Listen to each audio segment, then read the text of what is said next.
आपण पाहताय क्राईम मुक्त महाराष्ट्र, रोखठोक वार्तांकन, रोखठोक बातमी।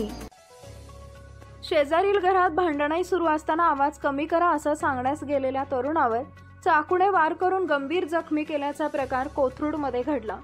या घटनेत कुणाल उभे वय वर्ष 26 राहणार मोकाटे चाळ सागर कॉलनी शास्त्रीनगर कोथरूड हे गंभीर जखमी झाले। ही घटना बुधवारी रात्री 12:30 वाजता घडली। याबाबत रसिका कुणाल उभे वय वर्ष 24 राहणार शास्त्रीनगर यांनी कोथरूड पोलीस ठाण्यात गुन्हा रजिस्टर नंबर 216/24 प्रमाणे फिर्याद दिली आहे।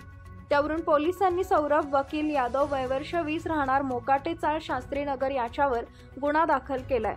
याबाबत पोलिसांनी दिलेल्या माहितीनुसार उभे आणि यादव हे शेजारी राहतात। यादव यांच्या घरात मध्यरात्री 12:30 वाजता भांडणं चालली होती, त्यामुळे उभे यांना आपल्या घरात झोपणं शक्य होत नव्हतं। तेव्हा कुणाल उभे हे शेजारी राहणाऱ्या यादव यांच्याकडे गेले। त्यांनी भांडणाचा आवाज कमी करा असं सांगितले।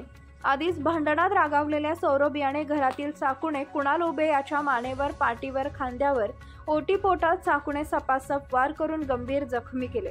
कुणाल यांच्यावर उपचार करण्यात येत असून पोलीस उपनिरीक्षक माळी अधिक तपास करत आहेत।